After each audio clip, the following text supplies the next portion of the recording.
Hi, ನಾನು C Akshata Udupa. Grow Kannada ಚಾನೆಲ್ಗೆ ನಿಮಗೆಲ್ಲರಿಗೂ ಸ್ವಾಗತ. ಯಾಕೆ ಕೆಲವರು ಎಫರ್ಟ್ಲೆಸ್ ಆಗಿ ವೆಲ್ತ್ ಹಾಗೂ ಅಬಂಡೆನ್ಸನ್ನು ಅವರ ಕಡೆಗೆ ಅಟ್ರಾಕ್ಟ್ ಮಾಡ್ತಾರೆ, ಹಾಗೆ ಯಾಕೆ ಕೆಲವರು ಇದಕ್ಕೆ ತುಂಬ ಸ್ಟ್ರಗಲ್ ಮಾಡ್ತಾರೆ ಅನ್ನೋದನ್ನು ನೀವು ಯಾವತ್ತಾದರೂ ಯೋಚನೆ ಮಾಡಿದ್ದೀರಾ? ಈ ಸಕ್ಸಸ್ ಹಾಗೂ ಫಿನಾನ್ಷಿಯಲ್ ಹ್ಯಾಪಿನೆಸ್ ಬರೋದು ನಾವು ಎಷ್ಟು ಹಣ ಸಂಪಾದನೆ ಮಾಡ್ತೇವೆ ಅನ್ನೋದ್ರ ಮೇಲೆ ಅಲ್ಲ, ಹಣದ ಜೊತೆಗೆ ನಮ್ಮ ಇಂಟ್ರ್ಯಾಕ್ಷನ್ ಯಾವ ರೀತಿ ಇದೆ, ಹಾಗೆ ನಾವು ವೆಲ್ತನ್ನು ಯಾವ ಥರ ಅಪ್ರೋಚ್ ಮಾಡ್ತೇವೆ, ನಮ್ಮ ರಿಲೇಷನ್ಶಿಪ್ ಹಣದ ಜೊತೆಗೆ ಯಾವ ರೀತಿ ಇದೆ ಅನ್ನೋದ್ರ ಮೇಲೆ ಇದು ಡಿಸೈಡ್ ಆಗುತ್ತೆ. ಸೊ ಇವತ್ತಿನ ವಿಡಿಯೋದಲ್ಲಿ ಇದರ ಬಗ್ಗೆ ಡಿಸ್ಕಸ್ ಮಾಡೋಣ. ಹಾಗೆ ಹ್ಯಾಪಿ ಮನಿ ಅಂದರೆ ಏನು, ಇದರ ಪ್ರಿನ್ಸಿಪಲ್ಸ್ ಏನು, ಅದೇ ರೀತಿ ಫೈನಾನ್ಸ್ ಜೊತೆಗೆ ನಿಮ್ಮ ರಿಲೇಷನ್ಶಿಪ್ಪನ್ನು ಇದು ಯಾವ ರೀತಿ ಟ್ರಾನ್ಸ್ಫಾರ್ಮ್ ಮಾಡುತ್ತೆ ಅನ್ನೋದನ್ನೆಲ್ಲ ನಾವು ಇವತ್ತು ತಿಳ್ಕೊಳ್ಳೋಣ. Happy money, the Japanese art of making peace with your money. ಈ ಪುಸ್ತಕವನ್ನು ಪರ್ಸ್ನಲ್ ಫಿನಾನ್ಸ್ ಕ್ಷೇತ್ರದಲ್ಲಿ ಜಪಾನ್ನ ಬೆಸ್ಟ್ ಸೆಲ್ಲಿಂಗ್ ಆಥರ್ ಆದಂತಹ ಕೆನ್ ಹೊಂಡಾ ಅವರು ಬರೆದಿರೋದು. ಕೆನ್ ಹೊಂಡಾ ಅವರು ಪರ್ಸ್ನಲ್ ಫಿನಾನ್ಸ್ ಕ್ಷೇತ್ರದಲ್ಲಿ 50ಕ್ಕೂ ಹೆಚ್ಚು ಪುಸ್ತಕಗಳನ್ನು ಬರೆದಿದ್ದು, ಇವರು ಜಪಾನ್ನ ಟಿವಿ ಶೋಸ್ಗಳಲ್ಲಿ, ರೇಡಿಯೋ ಪ್ರೋಗ್ರಾಮ್ಸ್ ಹಾಗೂ ಪಾಡ್ಕಾಸ್ಟ್ಗಳಲ್ಲಿ ಫ್ರೀಕ್ವೆಂಟ್ ಅತಿಥಿ ಆಗಿದ್ದಾರೆ. ಇವರ ಫಿಲಾಸಫಿ ಏನಂದರೆ, ಹಣ ಅನ್ನೋದು ಹ್ಯಾಪಿನೆಸ್ಗೆ ಒಂದು ಟೂಲ್ ಆಗಿದೆ. ಇದು ಫಿನಾನ್ಷಿಯಲ್ ವೆಲ್ ಬೀಯಿಂಗ್ ಹಾಗೂ ಫುಲ್ಫಿಲ್ಲಿಂಗ್ ಲೈಫಿಗೆ ಬೇಕಾದಂತಹ ಒಂದು ಮುಖ್ಯವಾದ ಅಂಶವಾಗಿದೆ. ಸೊ ಇವತ್ತಿನ ವಿಡಿಯೋದಲ್ಲಿ ಹ್ಯಾಪಿ ಮನಿ ಬಗ್ಗೆ, ಅದರ ಕೀ ಕಾನ್ಸೆಪ್ಟ್ಸ್ ಬಗ್ಗೆ, ಹಾಗೆ ಇದರ ಪ್ರಿನ್ಸಿಪಲ್ಸ್ಗಳನ್ನು ನಮ್ಮ ಲೈಫಲ್ಲಿ ಅಳವಡಿಸ್ಕೊಳ್ಳೋದು ಹೇಗೆ ಅನ್ನೋದ್ರ ಬಗ್ಗೆ ಡಿಸ್ಕಸ್ ಮಾಡೋಣ. ನೀವು ಯಾವುದಾದ್ರೂ ಡೆಟ್ಟನ್ನು ರೀಪೇ ಮಾಡೋದಕ್ಕೆ ಸ್ಟ್ರಗಲ್ ಮಾಡ್ತಾ ಇದ್ರೆ, ಅಥವಾ ನೀವು ನಿಮ್ಮ ಫಿನಾನ್ಷಿಯಲ್ ಮೈಂಡ್ಸೆಟ್ಟನ್ನು ಚೇಂಜ್ ಮಾಡಬೇಕಾದ್ರೆ, ಅಥವಾ ನೀವು ಹಣದ ಬಗ್ಗೆ ಯಾವುದಾದ್ರೂ ಹೊಸ ಪರ್ಸ್ಪೆಕ್ಟಿವನ್ನು ಹುಡುಕ್ತಾ ಇದ್ರೆ, ಈ ವಿಡಿಯೋವನ್ನು ಕೊನೆ ತನಕ ನೋಡಿ. ಅದಕ್ಕೂ ಮೊದಲು ನೀವು ಈ ಚಾನೆಲನ್ನು ಸಬ್ಸ್ಕ್ರೈಬ್ ಮಾಡದೇ ಇದ್ದರೆ ದಯವಿಟ್ಟು ಸಬ್ಸ್ಕ್ರೈಬ್ ಮಾಡಿ, ಯಾಕಂದರೆ ನಾವು ಪ್ರತಿ ವಾರ ಈ ಚಾನೆಲಲ್ಲಿ ಎಜುಕೇಟಿವ್ ವಿಡಿಯೋಸ್ಗಳನ್ನು ಹಾಕ್ತಾ ಇರ್ತೇವೆ.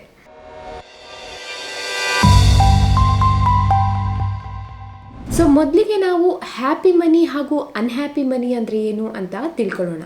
ಹ್ಯಾಪಿ ಮನಿ ಅಂದರೆ ಸಂತೋಷದಿಂದ ಹಾಗೂ ಕೃತಜ್ಞತೆಯಿಂದ ನಾವು ಸಂಪಾದಿಸಿದಂತಹ ಹಣ. ಇದು ನಮ್ಮ ಡೀಪೆಸ್ಟ್ ಡಿಸೈರ್ಸ್ಗಳನ್ನು ಫುಲ್ಫಿಲ್ ಮಾಡಿ ನಮಗೆ ಹ್ಯಾಪಿನೆಸ್ಸನ್ನು ಕೊಡುವಂತಹ ಹಣ. ಅನ್ಹ್ಯಾಪಿ ಮನಿ ಅಂದರೆ ಆಂಗ್ಸೈಟಿ, ಫಿಯರ್, ಗಿಲ್ಟ್ ಅಥವಾ ಸ್ಟ್ರೆಸ್ಸಿಂದ ಸಂಪಾದನೆ ಮಾಡಿದ ಹಣ. ಅಂದರೆ ನಾವು ನಮಗೆ ಇಷ್ಟವಿಲ್ಲದ ಕೆಲಸವನ್ನು ಮಾಡಿ ಅಥವಾ ನಮ್ಮ ವ್ಯಾಲ್ಯೂಸಿಗೆ ವಿರುದ್ಧವಾಗಿರುವಂತಹ ಕೆಲಸವನ್ನು ಮಾಡಿ ಸಂಪಾದನೆ ಮಾಡಿದಂತಹ ಹಣವನ್ನು ಅನ್ಹ್ಯಾಪಿ ಮನಿ ಅಂತ ಹೇಳ್ತೇವೆ. ಈ ಹಣ ನಮ್ಮ ಲಾಂಗ್ ಟರ್ಮ್ ಆಸ್ಪಿರೇಷನ್ಸ್ ಅಥವಾ ಗೋಲ್ಸಿಗೆ ವಿರುದ್ಧವಾಗಿ ಖರ್ಚು ಮಾಡುವಂತಹ ಹಣ. ಈಗ ಈ ಬೆಸ್ಟ್ ಸೆಲ್ಲಿಂಗ್ ಬುಕ್ಕಲ್ಲಿ ಇರುವಂತಹ 9 ಕೀ ಲರ್ನಿಂಗ್ಸ್ಗಳನ್ನು ಒಂದೊಂದಾಗಿ ತಿಳ್ಕೊಳ್ಳೋಣ. ಈ ವಿಡಿಯೋವನ್ನು ಕೊನೆ ತನಕ ನೋಡಿ, ಯಾಕಂದರೆ ಇಲ್ಲಿ ಬರುವಂತಹ 6ನೇ ಕೀ ಪಾಯಿಂಟ್ ನಿಮ್ಮ ಫಿನಾನ್ಷಿಯಲ್ ಇಕ್ವೇಷನನ್ನೇ ಚೇಂಜ್ ಮಾಡುತ್ತೆ.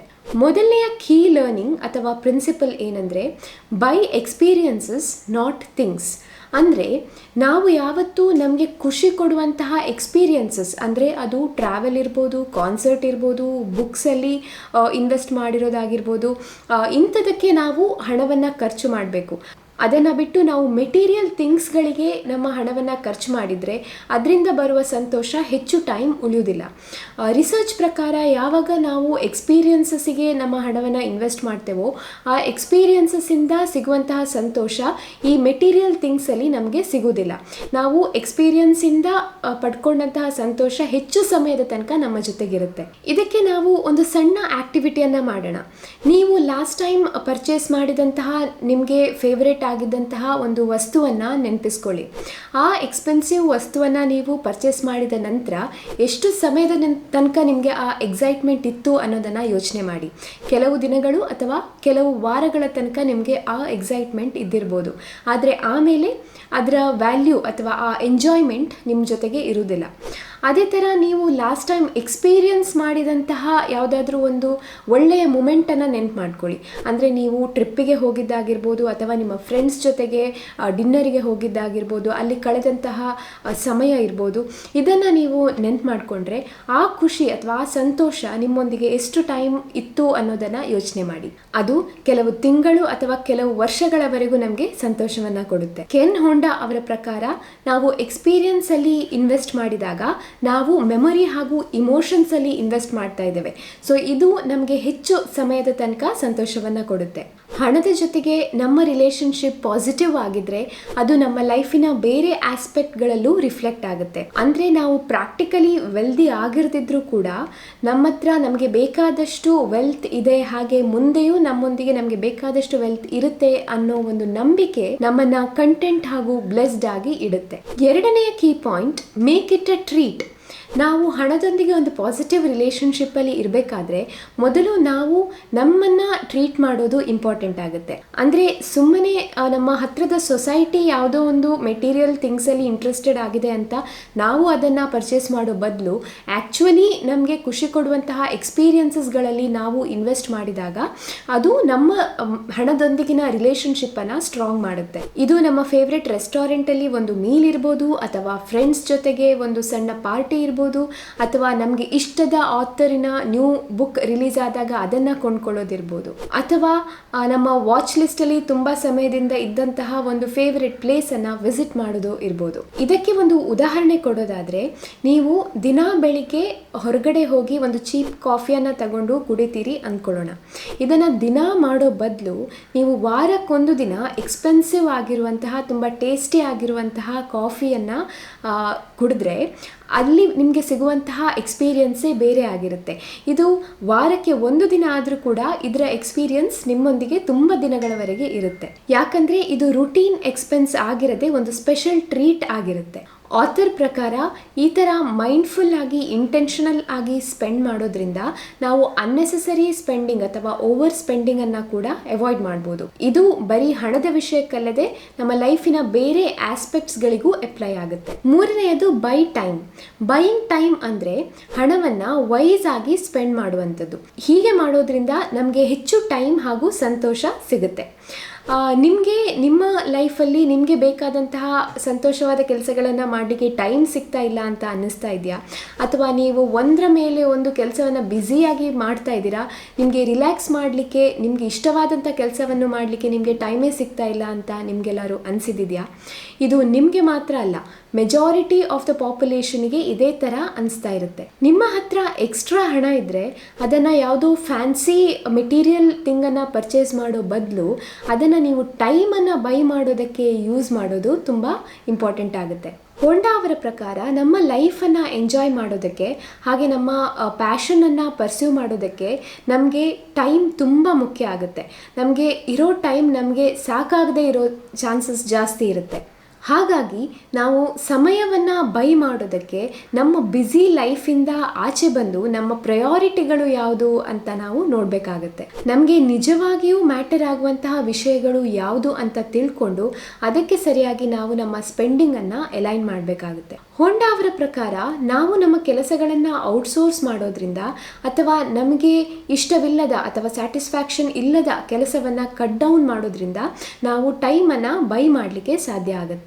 ಹೀಗೆ ಮಾಡೋದ್ರಿಂದ ನಾವು ಸಮಯವನ್ನು ನಮಗೆ ಸ್ಯಾಟಿಸ್ಫ್ಯಾಕ್ಷನ್ ಇರುವಂತಹ ಅಥವಾ ನಮಗೆ ಇಷ್ಟವಾದ ಕೆಲಸವನ್ನು ಮಾಡೋದಕ್ಕೆ ನಾವು ಇನ್ವೆಸ್ಟ್ ಮಾಡಲಿಕ್ಕೆ ಹೆಲ್ಪ್ ಆಗುತ್ತೆ. ಹೋಂಡಾ ಅವರ ಪ್ರಕಾರ ನಾವು ವೆಲ್ತನ್ನು ಅಕ್ಯುಮುಲೇಟ್ ಮಾಡೋದಕ್ಕಿಂತ ಹೆಚ್ಚಿನ ಇಂಪಾರ್ಟೆನ್ಸನ್ನು ನಾವು ಟೈಮನ್ನು ಬೈ ಮಾಡೋದ್ರಲ್ಲಿ ಕೊಟ್ಟರೆ ನಾವು ನಮ್ಮ ಲೈಫನ್ನು ಪೀಸ್ಫುಲ್ ಹಾಗೂ ಹ್ಯಾಪಿಯಾಗಿ ಲೀಡ್ ಮಾಡೋದಕ್ಕೆ ಹೆಲ್ಪ್ ಆಗುತ್ತೆ. ನಾಲ್ಕನೇ principle, buy now consume later.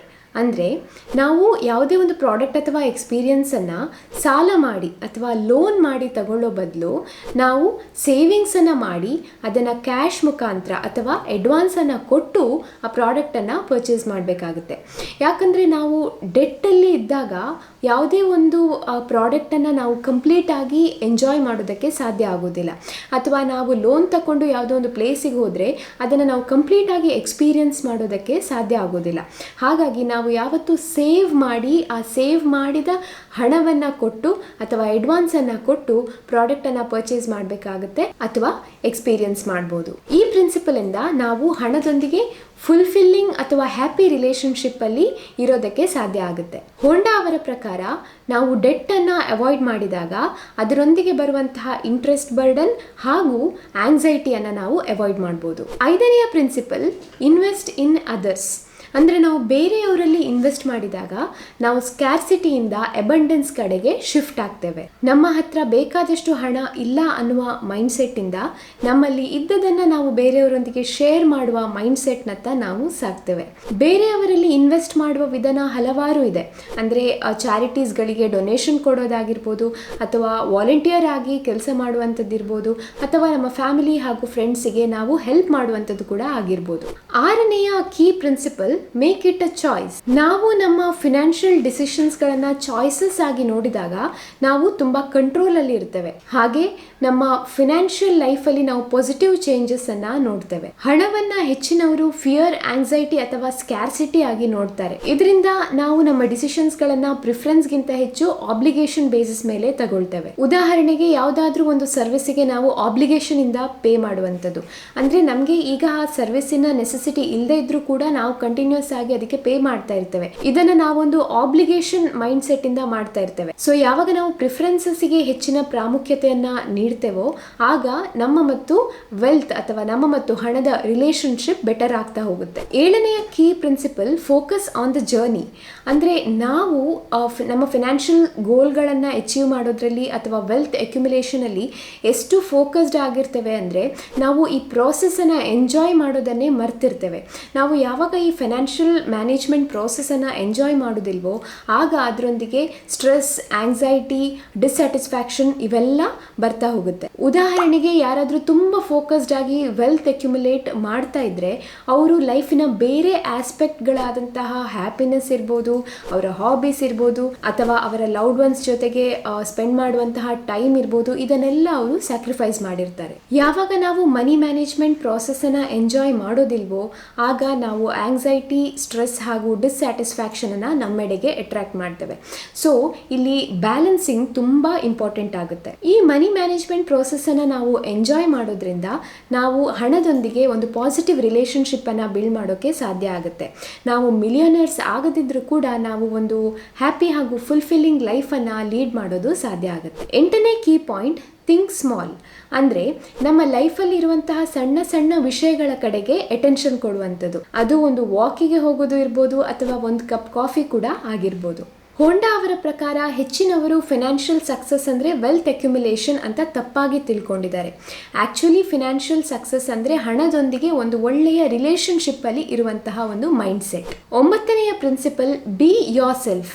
ಅಂದರೆ ನಮಗೆ ನಿಜವಾಗಲೂ ಇಂಪಾರ್ಟೆಂಟ್ ಆಗಿರುವಂತಹ, ನಮ್ಮ ಜೀವನದಲ್ಲಿ ನಿಜವಾಗಲೂ ಪ್ರಯಾರಿಟಿ ಇರುವಂತಹ ವಿಷಯವನ್ನು ನಾವು ತಿಳ್ಕೊಳ್ಬೇಕು. ಇದನ್ನು ತಿಳ್ಕೊಳ್ಳಿಕ್ಕೆ ನಾವು ಟೈಮ್ ಕೊಡಬೇಕು.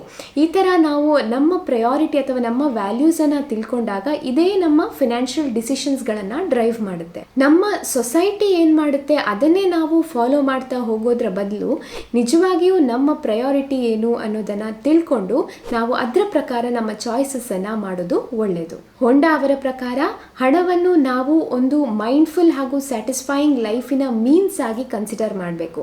ಈ ಥರ ಮಾಡೋದ್ರಿಂದ ನಾವು ಅನವಶ್ಯಕವಾಗಿ ನಮಗೆ ಬೇಡದ ವಸ್ತುಗಳಲ್ಲಿ ಮನಿಯನ್ನು ಸ್ಪೆಂಡ್ ಮಾಡೋದನ್ನು ನಾವು ಕಂಟ್ರೋಲ್ ಮಾಡ್ಬೋದು. ಅದೇ ಥರ ನಮಗೆ ನಿಜವಾಗಿಯೂ ಸಂತೋಷ ಕೊಡುವಂತಹ ವಿಷಯಗಳಲ್ಲಿ ನಾವು ಮನಿಯನ್ನು ಇನ್ವೆಸ್ಟ್ ಮಾಡೋದಕ್ಕೆ ಇದು ಹೆಲ್ಪ್ ಆಗುತ್ತೆ. ಉದಾಹರಣೆಗೆ ನೀವು ಟ್ರಾವೆಲಿಂಗನ್ನು ತುಂಬ ಇಷ್ಟಪಡೋರಾಗಿದ್ದರೆ, ಬೇರೆ ಬೇರೆ ಕಡೆಯ ಕಲ್ಚರ್ಗಳನ್ನು ಎಕ್ಸ್ಪೀರಿಯನ್ಸ್ ಮಾಡುವಂತಹ ಹಂಬಲ ನಿಮ್ಮಲ್ಲಿದ್ದರೆ, ಅದರೊಂದಿಗೆ ನೀವು ತುಂಬ ಫ್ಯಾನ್ಸಿ ವಸ್ತುಗಳನ್ನು ಪರ್ಚೇಸ್ ಮಾಡುವ ಚಟವನ್ನು ಕೂಡ ಹೊಂದಿದ್ರೆ, ಈಗ ನೀವು ಇದರಲ್ಲಿ ನಿಮ್ಮ ಪ್ರಯಾರಿಟಿ ಯಾವುದು ಅನ್ನೋದನ್ನು ಡಿಸೈಡ್ ಮಾಡಬೇಕಾಗುತ್ತೆ. ಸುಮ್ಮನೆ ಬೇರೆ ಬೇರೆ ವಸ್ತುಗಳಲ್ಲಿ, ಮೆಟೀರಿಯಲ್ ಥಿಂಗ್ಸ್ಗಳಲ್ಲಿ ಇನ್ವೆಸ್ಟ್ ಮಾಡಿ ಕೆಲವೇ ಸಮಯದಲ್ಲಿ ಆ ಎಂಜಾಯ್ಮೆಂಟ್, ಆ ಎಕ್ಸೈಟ್ಮೆಂಟನ್ನು ಕಳ್ಕೊಳ್ಳೋದಕ್ಕಿಂತ ಹಣವನ್ನು ಸೇವ್ ಮಾಡಿ ನಿಮ್ಮ ನೆಕ್ಸ್ಟ್ ಟ್ರಿಪ್ಪಿಗೆ ಅದನ್ನು ಯೂಸ್ ಮಾಡಿದರೆ ಅಲ್ಲಿ ಸಿಗುವಂತಹ ಎಕ್ಸ್ಪೀರಿಯನ್ಸ್ಗಳನ್ನು ನೀವು ತುಂಬ ವರ್ಷಗಳವರೆಗೆ ನಿಮ್ಮೊಂದಿಗೆ ಕ್ಯಾರಿ ಮಾಡ್ಬೋದು. ಈ ಪ್ರಿನ್ಸಿಪಲನ್ನು ಯೂಸ್ ಮಾಡೋದ್ರಿಂದ ನೀವು ಅನಗತ್ಯವಾಗಿ ಹಣವನ್ನು ಖರ್ಚು ಮಾಡಿ ಗಿಲ್ಟ್ ಫೀಲ್ ಆಗೋ ಬದಲು ನಿಮಗೆ ನಿಜವಾಗ್ಲೂ ಇಷ್ಟವಾದಂತಹ ಪ್ಲೇಸ್ಗಳಲ್ಲಿ ಈ ಹಣವನ್ನು ಇನ್ವೆಸ್ಟ್ ಮಾಡಿ ಈ ಮೆಮರೀಸನ್ನು ನೀವು ತುಂಬ ಸಮಯದವರೆಗೆ ಕ್ಯಾರಿ ಮಾಡ್ಬೋದು. ಈಗ ಹೋಂಡಾ ಅವರ ಪ್ರಕಾರ ಹ್ಯಾಪಿ ಮನಿಯ 5 ಸ್ಟೆಪ್ಸ್ಗಳನ್ನು ತಿಳ್ಕೊಳ್ಳೋಣ. ಮೊದಲನೆಯದು, shift out of scarcity mindset. ಅಂದರೆ ನಿಮ್ಮ ಮೈಂಡ್ಸೆಟ್ಟನ್ನು ಸ್ಕ್ಯಾರ್ಸಿಟಿಯಿಂದ ಅಬಂಡೆನ್ಸ್ ಕಡೆಗೆ ಶಿಫ್ಟ್ ಮಾಡುವಂಥದ್ದು. 2ನೇದು, forgive and heal your past wounds. ಅಂದರೆ ಹಣದ ವಿಷಯದಲ್ಲಿ ಆದಂತಹ ಹಿಂದಿನ ಗಾಯಗಳನ್ನು ಫಾರ್ಗಿವ್ ಮಾಡಿ ಆ ವೂಂಡನ್ನು ಹೀಲ್ ಮಾಡಿ ಮುಂದೆ ಹಣದೊಂದಿಗೆ ಒಳ್ಳೆ ರಿಲೇಷನ್ಶಿಪ್ಪಲ್ಲಿ ಇರುವಂಥದ್ದು. ಮೂರನೆಯದು, discover your gifts and get into the flow of happy money. ಅಂದರೆ ನಿಮ್ಮ ಪ್ಯಾಷನ್ ಏನು, ನಿಮ್ಮ ಟ್ಯಾಲೆಂಟ್ ಏನು ಅನ್ನೋದನ್ನು ಮೊದಲು ಡಿಸ್ಕವರ್ ಮಾಡಿ ಅದನ್ನು ಹ್ಯಾಪಿ ಮನಿ ಅಟ್ರಾಕ್ಟ್ ಮಾಡೋದಕ್ಕೆ ಯೂಸ್ ಮಾಡುವಂಥದ್ದು. ನಾಲ್ಕನೇದು, ಟ್ರಸ್ಟ್ ಲೈಫ್. ಅಂದರೆ ಲೈಫಲ್ಲಿ ಟ್ರಸ್ಟ್ ಇರಬೇಕು, ಹಾಗೆ ನಮ್ಮಲ್ಲಿ ಬಿಲೀಫ್ ಇಟ್ಕೊಳ್ಬೇಕು. ಐದನೇದು, ಸೇ ಅರಿಗಟೋ ಆಲ್ ದ ಟೈಮ್. ಅಂದರೆ ನಮ್ಮ ಹಾಗೂ ಬೇರೆಯವರ ಮೇಲೆ ನಮಗೆ ಯಾವಾಗಲೂ ಗ್ರ್ಯಾಟಿಟ್ಯೂಡ್ ಇರಬೇಕು. ಇದರಿಂದ ಪಾಸಿಟಿವ್ ಎನರ್ಜಿ ಹಾಗೂ ಅನ್ಎಕ್ಸ್ಪೆಕ್ಟೆಡ್ ಬ್ಲೆಸ್ಸಿಂಗ್ಸನ್ನು ನಾವು ನಮ್ಮ ಲೈಫಲ್ಲಿ ನೋಡಲಿಕ್ಕೆ ಸಾಧ್ಯ ಆಗುತ್ತೆ. ಓವರ್ ಆಲ್ ಆಗಿ ಹೇಳೋದಾದರೆ ಹ್ಯಾಪಿ ಮನಿ ಒಂದು ರಿಫ್ರೆಶಿಂಗ್ ಹಾಗೂ ಹೊಲಿಸ್ಟಿಕ್ ಅಪ್ರೋಚನ್ನು ನಮಗೆ ಕೊಡುತ್ತೆ. ಹಾಗೆ ಹಣದ ಬಗ್ಗೆ ನಮ್ಮ ಫೋಕಸನ್ನು ಸ್ಟ್ರೆಸ್, ಆಂಗ್ಸೈಟಿ ಹಾಗೂ ಸ್ಕ್ಯಾಸಿಟಿಯಿಂದ ಶಿಫ್ಟ್ ಮಾಡಿ ಅದನ್ನು ಹ್ಯಾಪಿನೆಸ್ ಹಾಗೂ ಜಾಯ್ ಎಡೆಗೆ ತಗೊಂಡೋಗುತ್ತೆ. ಸೊ ಇವತ್ತಿನ ವಿಡಿಯೋದಲ್ಲಿ ಇಷ್ಟೇ.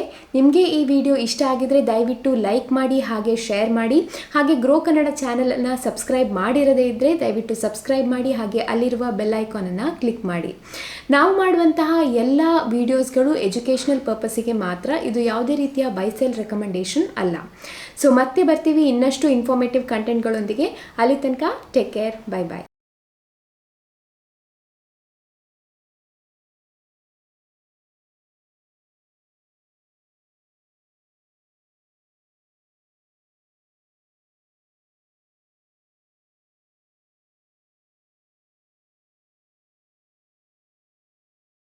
Investment in securities market are subject to market risks. Read all the related documents carefully before investing. Please read the risk disclosure documents carefully before investing in equity shares, derivatives, mutual fund, and or other instruments traded on the stock exchanges.